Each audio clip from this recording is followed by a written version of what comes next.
Hey everybody, welcome back to Soul Reaver 2.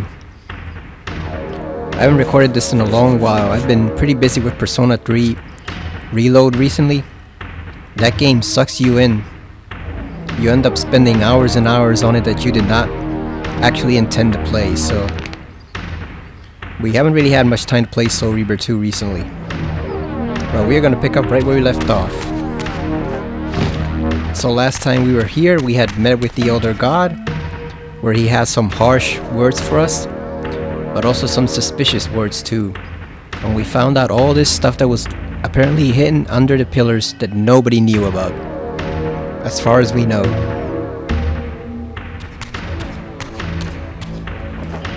So I forgot to charge the controller, so we're just gonna do a quick session and try to do the light forge, or the dark forge rather, for this video. You would be wise to heed me, Raziel. Alright, so here we go. Let's listen to the squid and go off and pursue our destiny. Hopefully the controller doesn't die midway through the light forge. So we gotta find a way out of the caverns. It's somewhere down here. We gotta find all these lights underneath.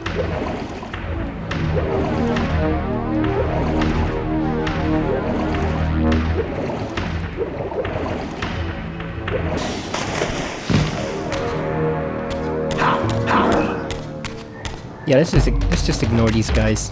They're no real threat to us.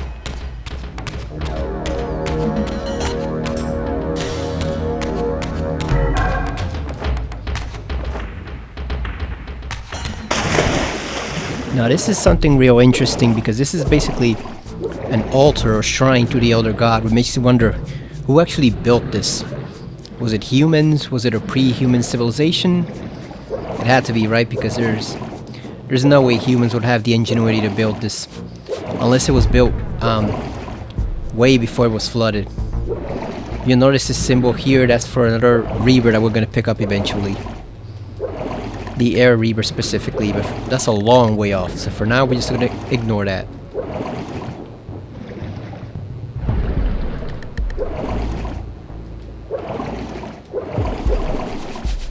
Let's see the altar in the old graphics.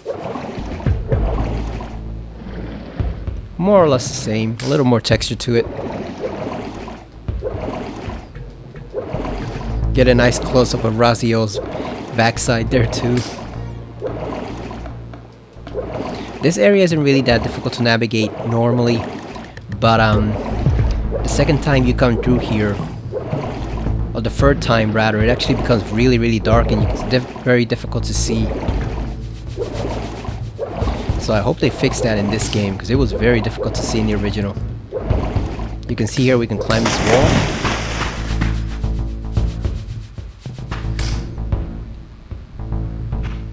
So that means eventually we're gonna come through there when there's no water in that place.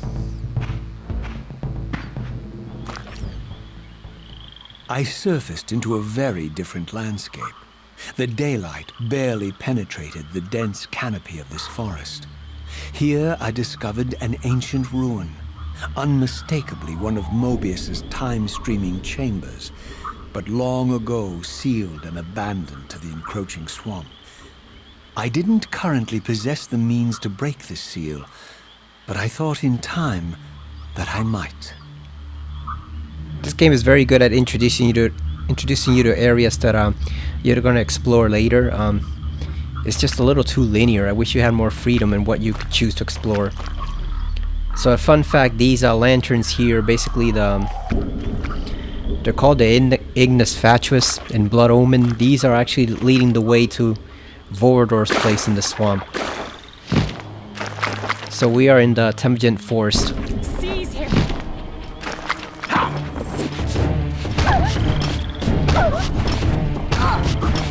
Oh, we trapped her. Harvester of Souls. Wonder how many souls we got so far. We're gonna leave that guy alone for now.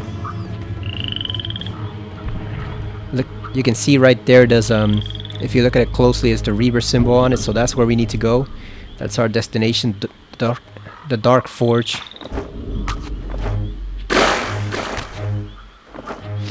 You can get stuck in the swamp here, so I'd recommend trying to avoid the actual swamp water.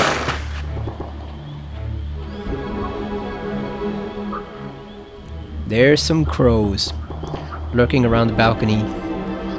There is a trophy for getting that.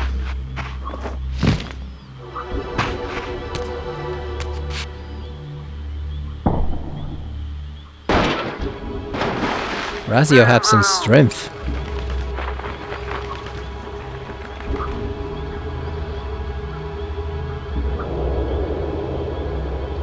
So, my lurking observer was exposed. The creature vanished when he realized he was discovered, but I caught a glimpse of him, and his features were distinctive enough. This was the vampire Vorador, the monstrous assassin depicted in the stronghold. Strange that a creature brazen enough to assault the circle single-handedly would avoid confronting me. Very well. If Vorador would not come to me, I would go to him. But first, I needed to find some means of reaching that terrace. It's funny because Razio has no idea how far above his level Vorador is. Vorador wouldn't even break a sweat destroying him. Razio can't really die. He just comes back as another wraith from the spectral realm, but he will be coming back over and over again if he try to fight Vorador. He is so far above his level, it's not even funny.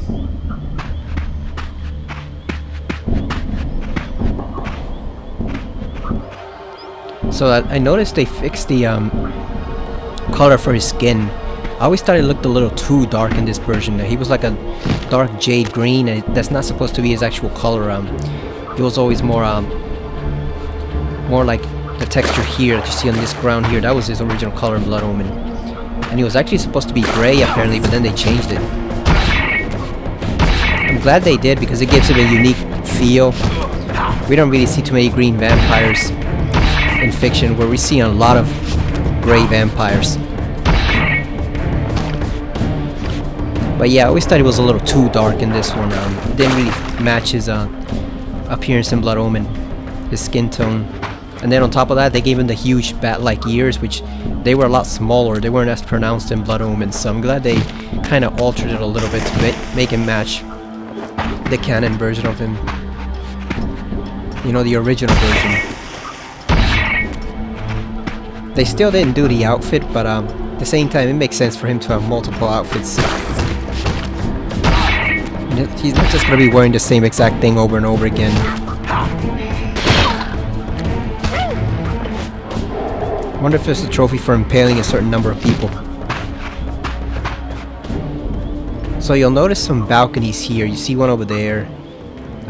Is there one over here? Yeah, there's an archway right there. You were actually supposed to be able to explore all this stuff originally before the game got cut down. There were going to be like, I believe they said like treetop villages here.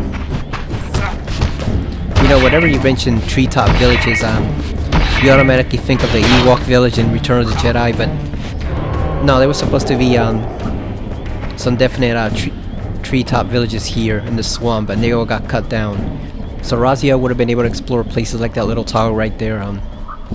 I really wish they'd remake this game, completely remake it so you could have access to all those areas. I don't know if any of it is preserved in the bonus features here. Probably. I do like the sound his footsteps make in the swamp. They did a lot of really good work with the sound in this game.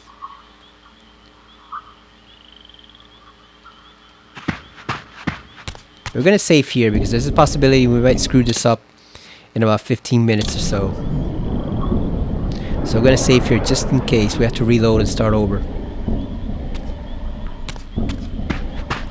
There's a certain glitch that used to happen in the original, and I looked it up to see if it's been fixed, but apparently no one has any answers, so I assume it's either been fixed or people just haven't encountered it. But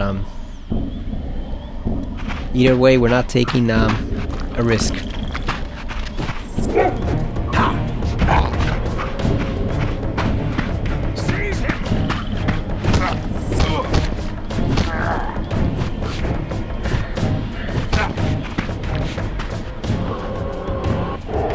I miss the days when the Reaver could sustain us. Now we have to be sucking souls constantly in order to avoid running out of energy. We'll get much of our health back later on. Or at least some of it, as we complete the temples. I always like this stride too. There appeared to be a passage here, leading northward into the mountains. The opening, however, was obstructed and too high for me to reach. Perhaps later I would find the means to bypass these obstacles. You'd think with his claws, Razio could just dig in here and just slowly climb his way up there. But I guess not. I guess he just can't be bothered. It's hard to forget, but Razio is basically a spoiled prince of a vampire. He was one of Kane's lieutenants, and by the time the Soul Reaver era came about, like, they had no challenge from the humans, so he is gonna be a little spoiled, in my opinion. Little pampered. Like how Kane was before he became a vampire.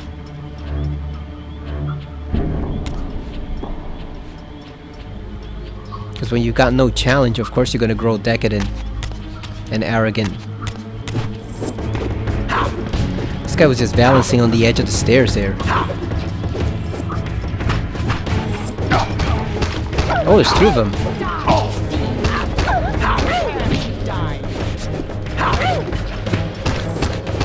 That's actually what Kane said about Vorador in Blood Omen, how after being unchallenged for so many hundreds or even thousands of years, he'd basically grown decadent. Like he said, he'd fallen to another enemy, other than humans, his own arrogance. Because no mortal could match him. Of course, that was in the old timeline. He got more than a match in the new timeline that Mobius made for him.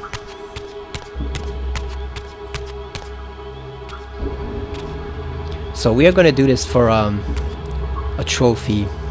This area was glitched in the original one. If you disturb those crows, you basically will get locked inside the temple and you cannot get out. So I hope to God they fix that, because we're doing this for the trophy. My friend was nowhere to be seen, but I found these ruins even more intriguing. I recognized these arcane symbols from the chamber beneath the pillars, and realized that this shrine too was sealed to all but the bearer of the Reaver. Yeah, we've got the sword, we can go in.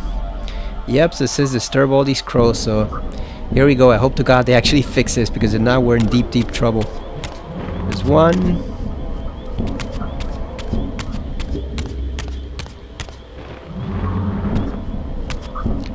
There's 2 and 3, but I don't know, since we missed the we might not get it since we missed the ones along the way. Remember the ones before the Reaver entrance, the first one leading to the Elder God? I was not gonna go back up there, so we might not get this trophy. We might have to replay the game over again to get it. We should have made a separate save, but it is what it is. Actually, we can. It's a little trick. We can just throw the weapon in there, and that way we'll have access to it. Yeah, I think we might have screwed that one up, because I thought it was just the crows on the balcony, but the trophy did not pop up. So I'm guessing it also included the 3 outside the Elder God's lair. So we might have screwed that up. What I might just do, I might just keep the save it just made, and just go back and do it later. Just this one section. So we gotta remember not to save over that first file.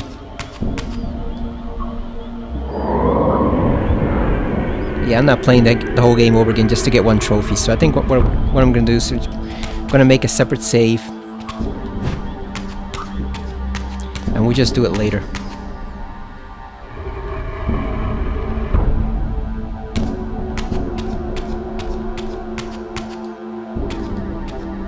I'll just go back, even though it'll take a while. I just go back to the Elder God's lair, go up above, back to the surface, disturb the crows, and then come back down. Because it's easier than playing the whole game over again.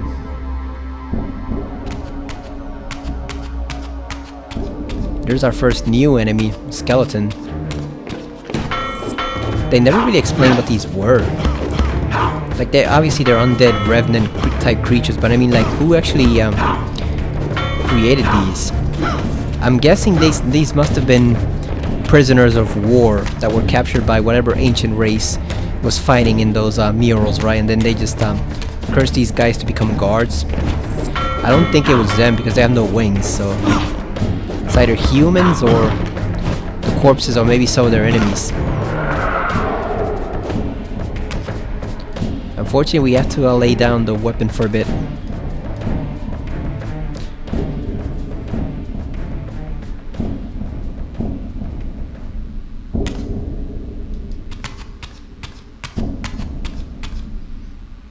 It is nice that it gives you a little bit of extra time to get it back.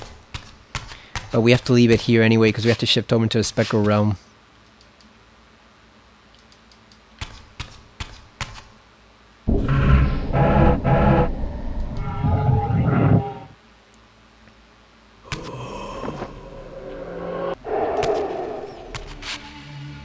Better us than those guys. Whatever that soul was, you don't want to be consumed by these guys.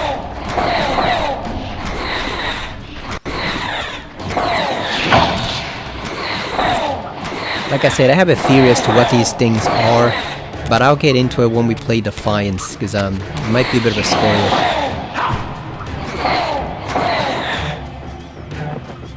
For now, let's just say they're the enemy. Obviously, like the other god told us. Now, the thing is, you're not supposed to be able to climb these walls, but I think there's one or two in the entire game. I don't know where that you actually can climb in the spectral realm.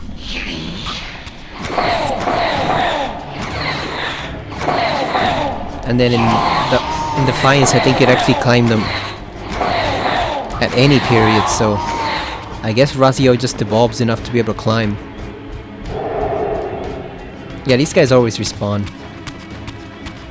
But I like to get rid of them anyway. It'll be cool if they didn't respawn and then you can just kind of like clean up areas. Like in a horror game.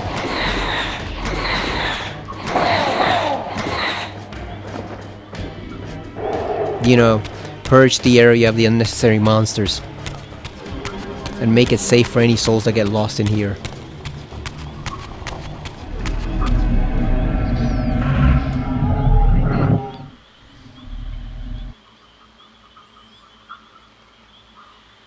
Boy, it has not been a productive past few weeks. No wins, except for one that was kind of insubstantial. Really bad luck with the golf and the football and the basketball. It has not been a good 2 or 3 weeks at all. Tomorrow's the Super Bowl and I'm hoping... Well, I know I'm going to get a lot of money from that regardless of who wins, but I'm hoping we get lucky with some of the side bets. And maybe a couple of the golf ones I placed, because we need cash badly. Especially with a whole bunch of crap about to release in February and March. We need some money. In addition to all the bills we gotta pay, we need money to buy stuff. I pre-ordered the Evil Dead Rise Steelbook. That was pretty expensive. That's $34. I should probably wait to see if it goes down, but the problem is those steelbooks tend to sell out and then they're not going to be available, period. So if you don't buy it at 34, you might end up having to pay like 76 if you really want it. And the problem with that steelbook is the commentary feature on it was only previously available on the British version of the movie, the UK version. So if you didn't have the UK version, you basically don't have any extra features, which I want. That's part of the whole point why I buy these movies even in the first place. With Reaver on, press square to imbue with dark. Well, we don't have dark energy just yet, so that's gonna have to wait.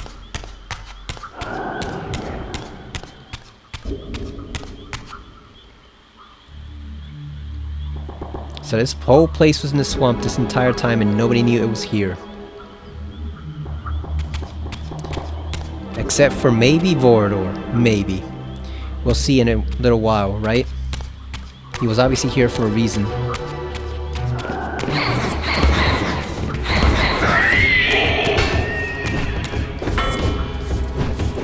I don't really like these swords because they're too short. You have to get in really up close. So it's kind of a good thing that they never really let you have them outside of this place. So the skull for that is human, so I assume these are human soldiers that were captured or whatever.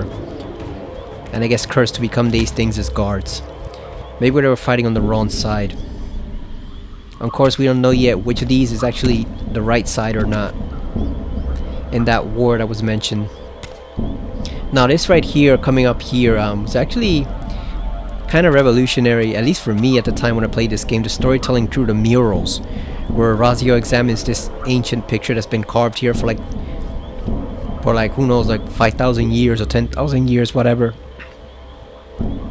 And he kind of discerns the story of what happened through the murals.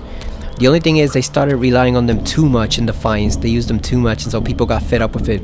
Because like literally half the cutscenes in that game are basically just Razio examining murals. So it got really tiresome really quick after a while. But at the time when we first saw it here, it was a pretty creative way to do the storytelling, because in Soul Reaver 1 we saw a lot of, you know, Neolithic type murals, and Razio never commented on any of them, so we have no idea what was up behind any of those human carvings or drawings.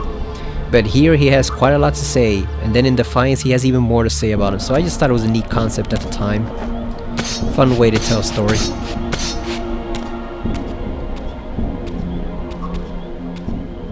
Throughout this ancient shrine, murals depicted the winged race, the apocalyptic war against their mysterious and equally inhuman adversaries. These winged beings, it seemed, were not only the architects of the pillars, but of this enigmatic place as well. And just as in the pillar's chamber, this shrine was adorned throughout with imagery of the Reaver, depicted with the reverence of a holy icon. Yeah, the Reaver looks like it's got a sun shining behind it. Makes you wonder how can that one sword change the course of a war? With so many adversaries, what can they actually do with that sword? Well, we're gonna find out eventually, right? I like the detail that it is fading after it's been here for so long, but you can still see the basic images. That's a problem with a lot of the carvings and art in the real world, that it's fading. In places like Egypt and stuff like that from time. Back when I was really into Expedition Unknown, it's still going on, but I don't watch it nearly as often nowadays. But back when I did, Josh Gates did one where he was looking for Shangri-La, which was, I believe that was in Milton's book that he wrote. And it was it's like the Hindu, or maybe not the Hindu, but like the Buddhist paradise basically. And so he went in search of that. But the thing is, as they went further into the mountains, they actually found a place that matched a lot of the qualities of the mythical Shangri-La. Like, it didn't have the gardens or anything, but in terms of like the spiritual significance and like the being hidden away and all the stuff, it actually matched pretty well. This place that they found up in the mountains of Nepal. And it was very clear that it probably was the inspiration for the original version of Shangri-La. But the problem was that when they got into those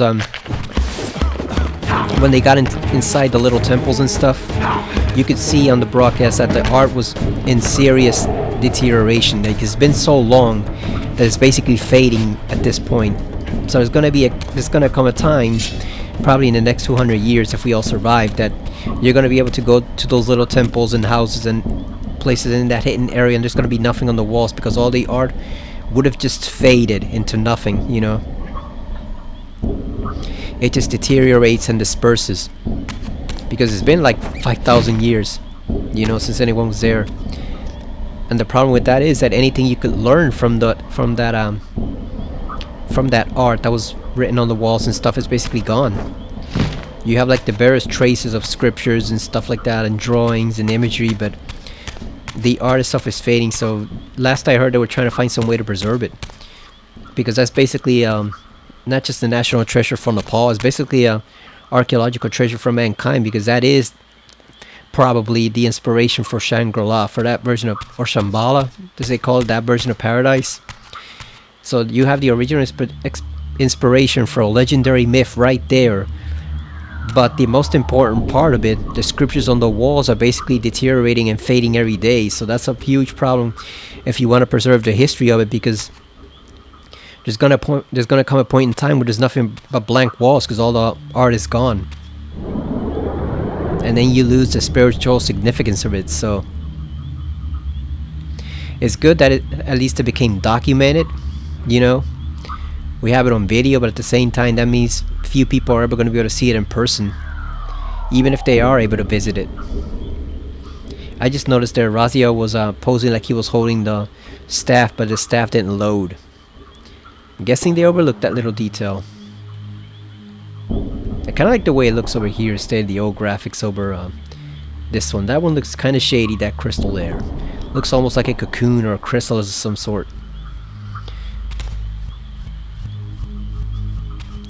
Obviously Egypt has a similar problem too with the hieroglyphics. Like, yeah, we can still see them. They're in much better shape because they're a younger or at least they're a better preserved civilization. But the problem is again, what happens when all that stuff starts to fade in the tombs? Then you lose the story of what was written by, you know, you lose the meaning behind the stories written on those hieroglyphics, which nobody wants. So preservation of ancient sites like that is definitely a huge issue.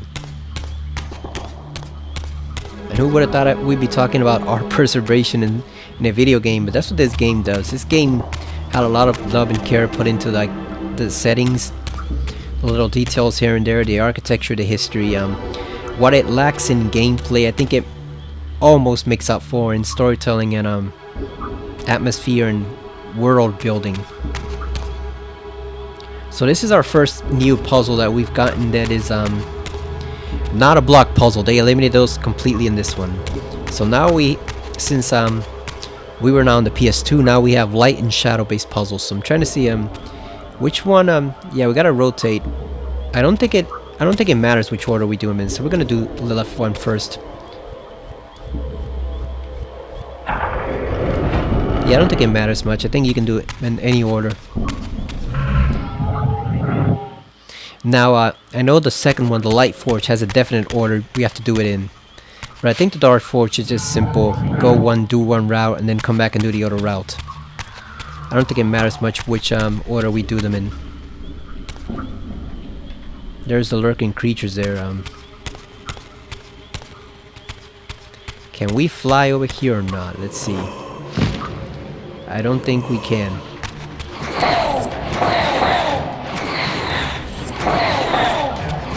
Take out the trash first. Damn, we got one. Alright, let me go. You're all coming with me. All of you. Don't try to fight it.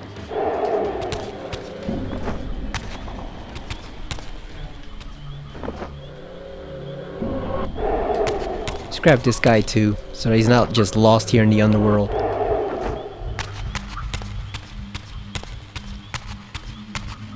Now, a curious thing about the Spectral Realm, it looks blue, obviously, here in Soul Reaver 1, but we saw a fiery version of Hell in Blood Omen, so it makes you wonder, are there different levels? Because obviously this cannot be just the final resting place of all these souls. You know there's got to be something afterwards, an actual afterlife. So the question is, I'm guessing maybe that's like a transitional dimension, you know?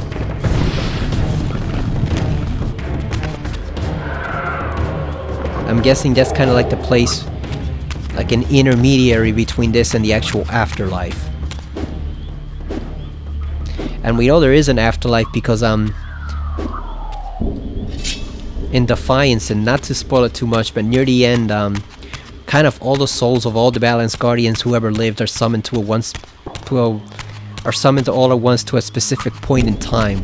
And that wouldn't be possible if they weren't some type of afterlife. So I'm guessing the Spectral Realm is kind of like an intermediary dimension between the physical world and what do you call it,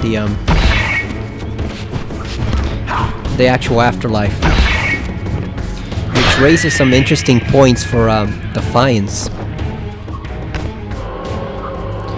Okay, so it looks like the DualShock battery is low. So just give me a moment. I'm going to connect it again.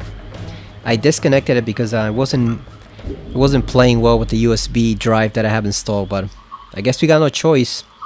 Like I said, we'll just do the Dark Forge for this video, and then by next time I'll have the controller fully charged. So Just give me a moment.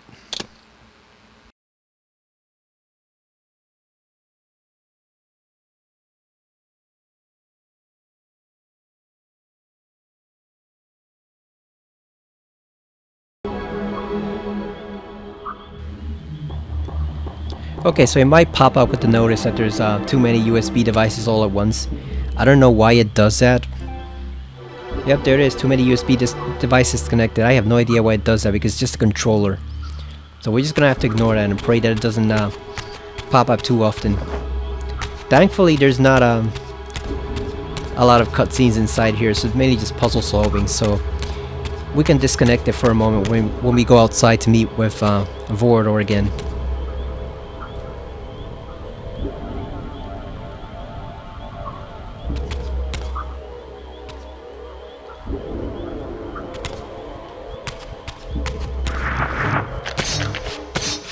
Now some of these guys will throw energy balls at you. They kind of spit this green energy.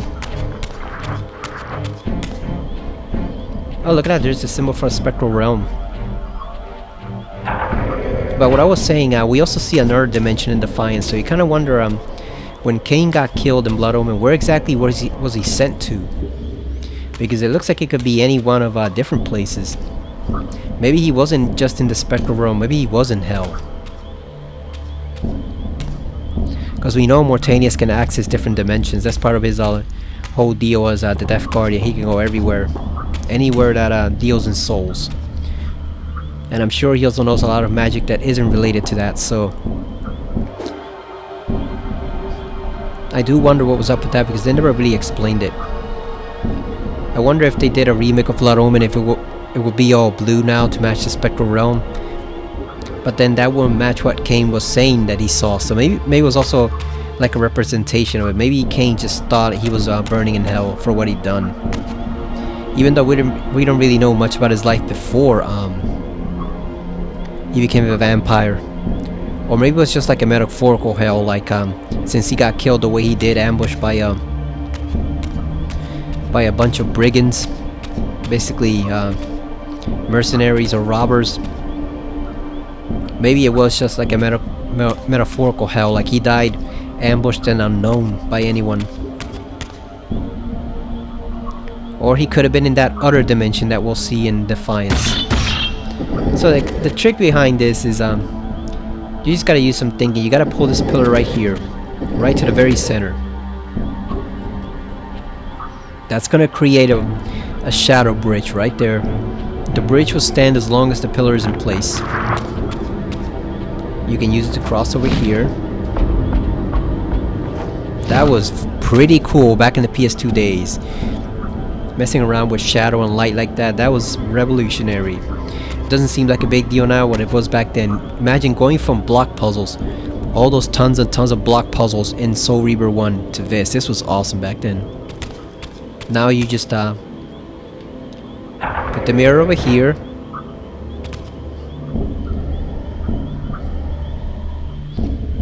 Actually, you have to rotate it one more time, because you want to open up this opening right here.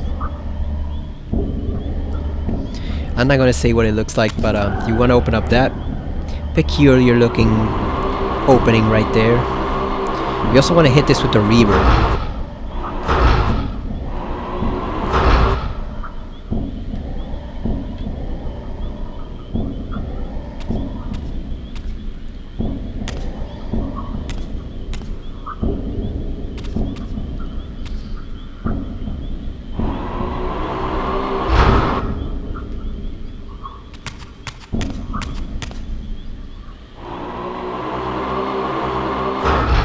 There we go.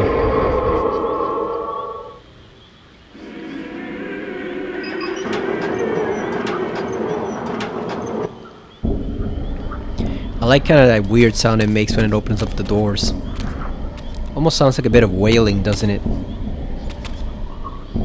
So now I think we oh no, I don't think we have to move the bridge at all. I think that's fine because then we have no way to get back. So yeah, I think we should be good. Now we just jump over here. Now that's part 1, we still got part 2 to do.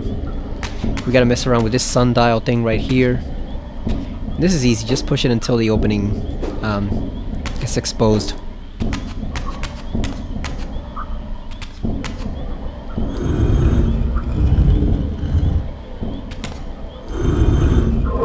There we go.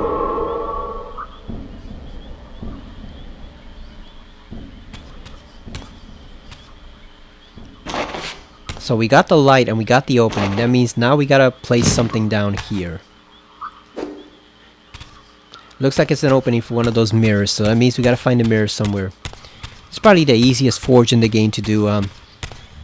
The lengthiest is probably the light forge. I don't really like the light forge. I don't like the design that much, and like I said, it's also the lengthiest to do. So we did that one. Let's go over here. My favorite is probably the air forge. A lot of Aztec-like design there. It's just a really cool place, and it was one of those places that in the very early days of video games in 2000 2001, it was one of those places that actually showed you video games could be art. You know, way before Shadow of the Colossus and Ico and all that stuff came along. Soul Reaver 2 had the air forge, which was definitely art in my opinion.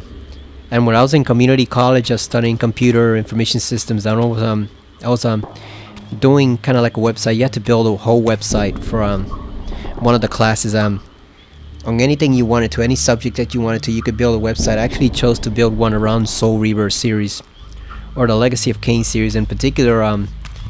The art in it, the art and the voice acting, showing off all that stuff, because I thought it was pretty cool that they put all this effort into what essentially a video game, and yet it showed some real creative storytelling chops and some really cool architecture and art design and stuff like that based off history. So it was just a pretty cool, you know, pretty cool design done for the ruins here.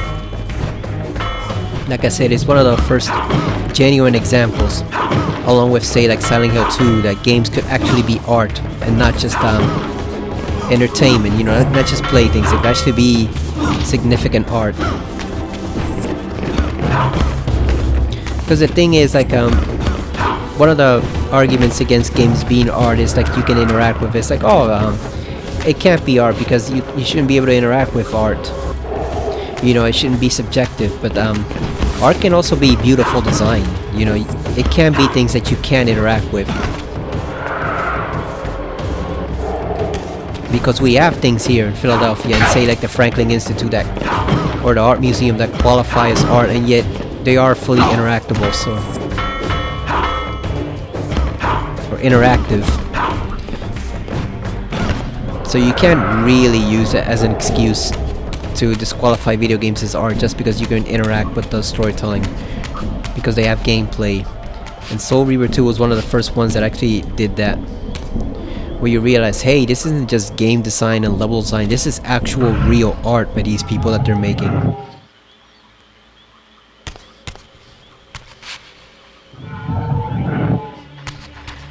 I know it's low, come on. I don't get why it's not charging, so hopefully we can finish this up. Let's not waste any time.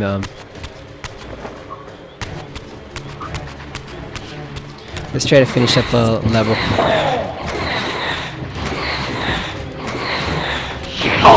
God damn, come on. Why is he dodging? Okay, we got the big one.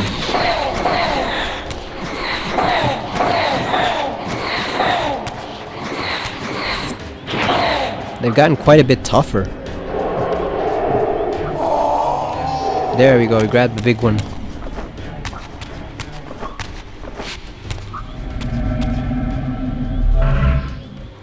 Oops. Yeah, why is it not charging? I don't understand why it's not charging.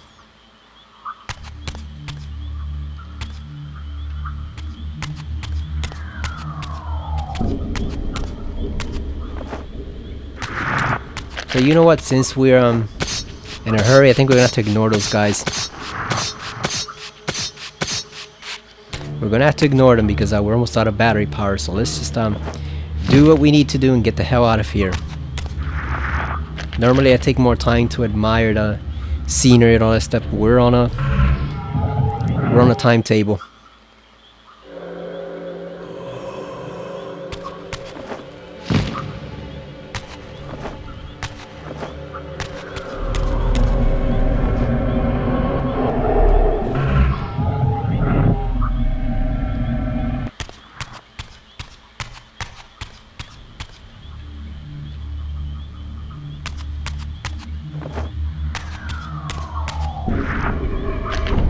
Okay, there's the Guardian. He's got the mirror we need. Alright, so at least we're almost done with the mirror. There's the first one. I think the second one's behind us. There we go, there's the sunlight.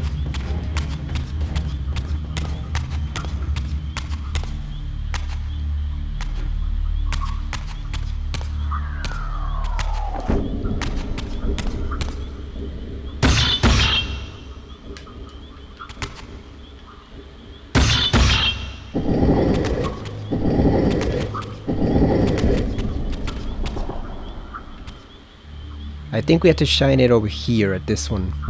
At the eclipse.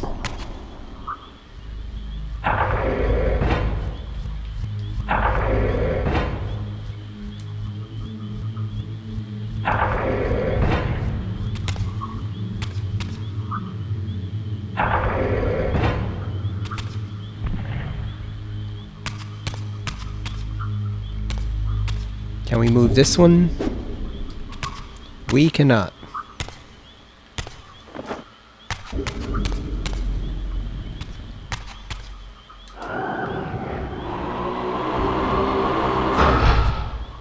Let's see if that did it. Yep, there we go. That should open up the path. Look at that. It just went from being completely dark to being an actual tunnel. So now we just climb up here.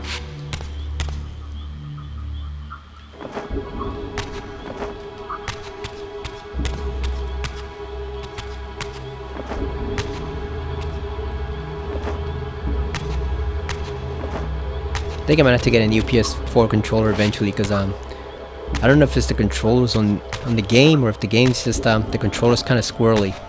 Raziel's refusing to jump. There we go. Yeah, he was refusing to jump high for a little bit there. There we go, there's the mirror that we need.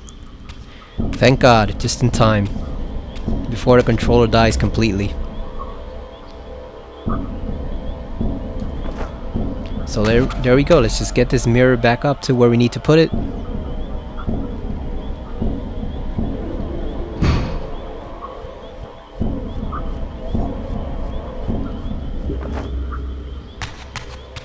And one thing you'll notice, the enemies will not attack you while you're carrying this mirror. You don't really notice it much here, but in the Light Forge, whenever you're carrying one of these mirrors, they definitely will not attack you. So it's kind of a welcome respite from being attacked constantly by the enemies. They will not harm you as long as you carry one of these.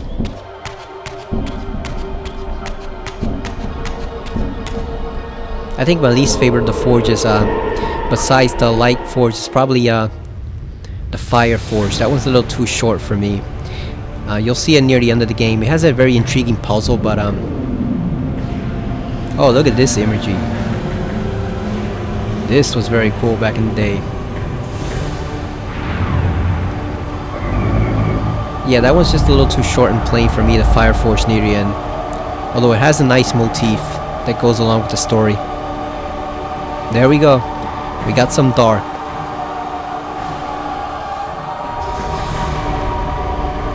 It's gonna seal up the door so you can open it with the dark energy.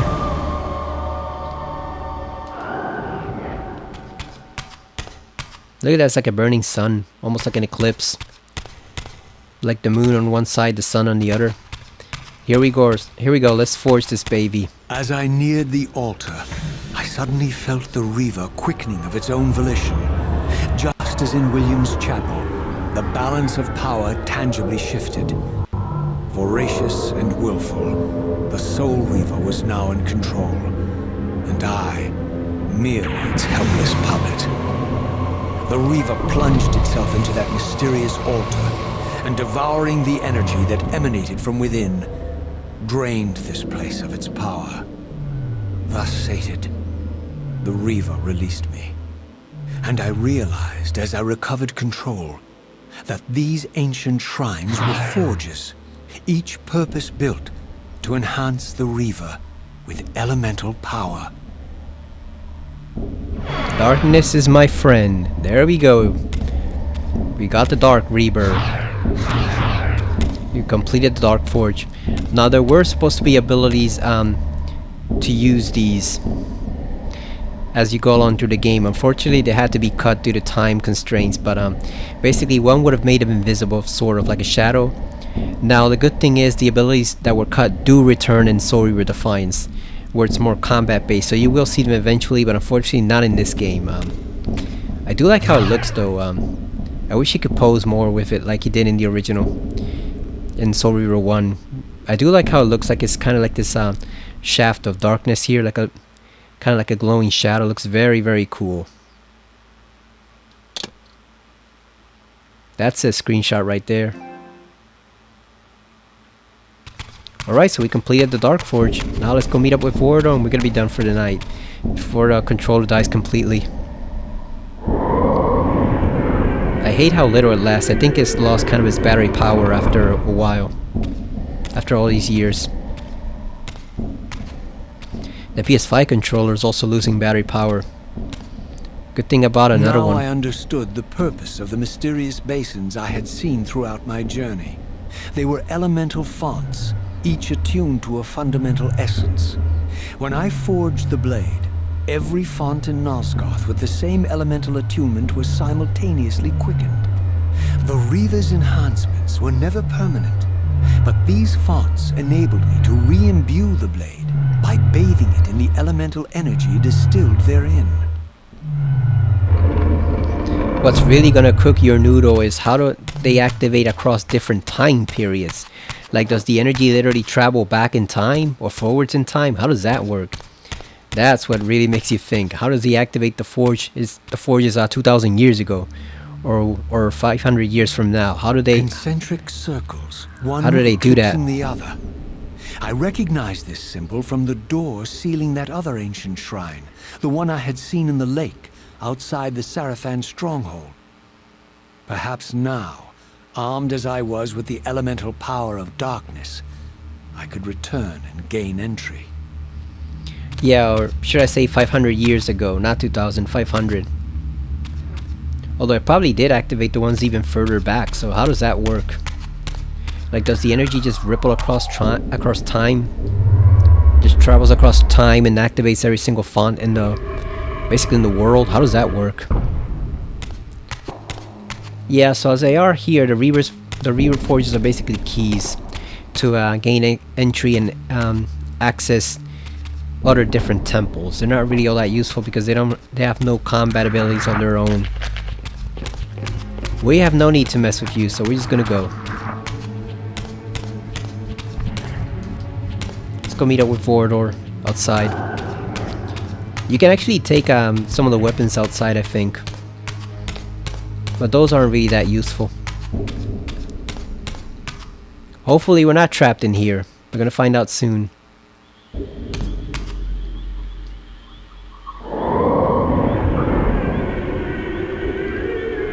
Oh good, it opened. Here we go.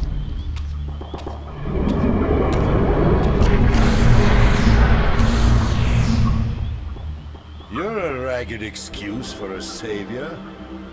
Vorador. I see my reputation precedes me. It does. All good, I hope? I've been watching you since you emerged from that accursed stronghold. Strange that your arrival coincides with the corruption of the Pillars. But I'm wondering, are you the catalyst of these events? Or the answer to them? I don't know what you mean. I will speak plainly then. I distrust your origin, stranger. Seeing you crawl from the putrid depths of Mobius's keep makes me question your purpose here. And what should I make of your appearance? Not human, clearly. and more demon than vampire. And the pillars.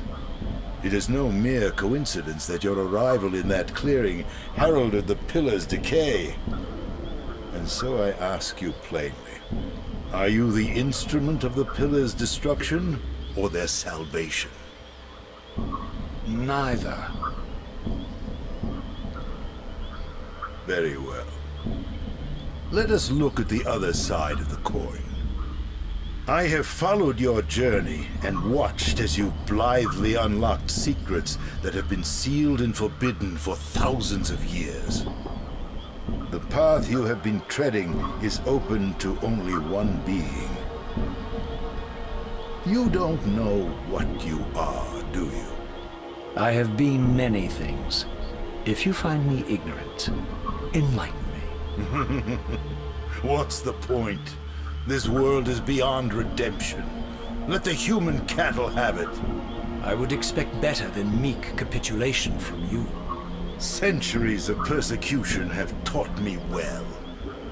500 years ago, our race was nearly exterminated by the fanatical crusades of the Seraphan. And now the same sick drama unfolds again. In merely a decade, Mobius's cutthroat citizen army has nearly accomplished what the Seraphan could not. Vampires meddling in the affairs of men. Look where it's brought us. What am I to make of these secrets I've uncovered, then? The depictions of the winged race, the pillars, and the Reaver. Fairy tales, boy. The delusions of an ancient culture clinging to hope long after the world had discarded them. Their bloodline trickled away, until only one of the ancients remained, sustained solely by obligation and his unfaltering faith in the old prophecies. But you see, even if you are who you appear to be, it no longer matters. You're simply too late. Janos Audron, the Reaver Guardian, the last of the ancients, and my maker, was murdered by the Seraphan nearly 5 centuries ago. He alone would have the answers you seek, but his secrets died with him. I don't know how you've come even this far without his guidance, or without the Reaver, stolen these 500 years ago by the Seraphan. I'm afraid, my friend, that you and all of us are out of luck.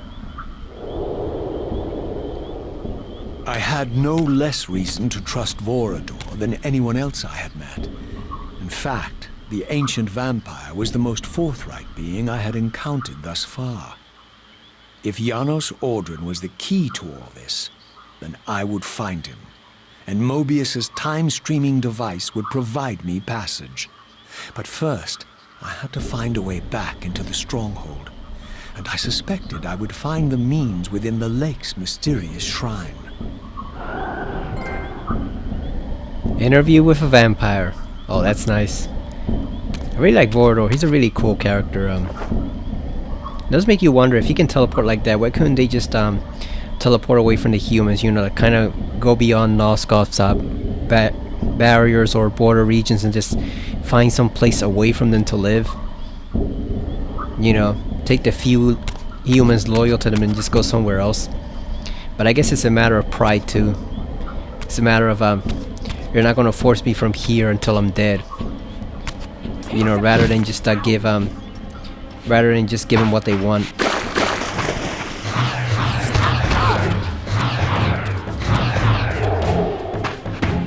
And there might be another reason for it, that maybe the vampires are critical to the environment there, but we'll get into that later with Defiance. But yeah, I guess it's mainly a matter of pride, huh? Like it's just no, you're not gonna kick me out of this place. No matter how many of us you kill, this is our land, not yours. We gotta go save, cause we could go save at the Elder Gods, but I don't trust the controller to last that long. So we're gonna go back to the save monument over here. Shrine? I guess that's what you call it, a shrine, huh? So Vordo told us a lot of information there. We need to find Janos Aldrin, who was the vampire reference in the cave. He told us we might be part of some old prophecy, and that the monuments were built by the same race that was depicted in the murals, until only one of them was left. So we learned a lot from Vordo that we didn't know before. I'll be honest, I kind of liked his design remaster. It seemed a lot more detailed, even though now you can see markings on his armor, and you can see the dragon motif clearly, which you didn't before. They added that. It's weird because he looks a lot more like his Blood Omen self. Like they try to make him a lot closer to his Blood Omen self. That's a big frog. Look at that. It's the size of Razio's foot entirely. It's the size of his claw foot. Look at that. But yeah, it's funny. He looks closer to his Blood Omen design, but I kind of prefer the older one. It looks a bit more detailed with the white shirt that he was wearing.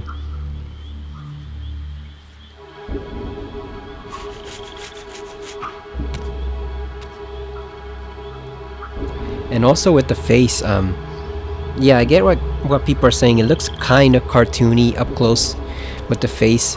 I don't mind it as much, but I can get how it's might be seen as a bit of a downgrade compared to the old version. Like this one definitely didn't go as smoothly as Soul Reaver 1.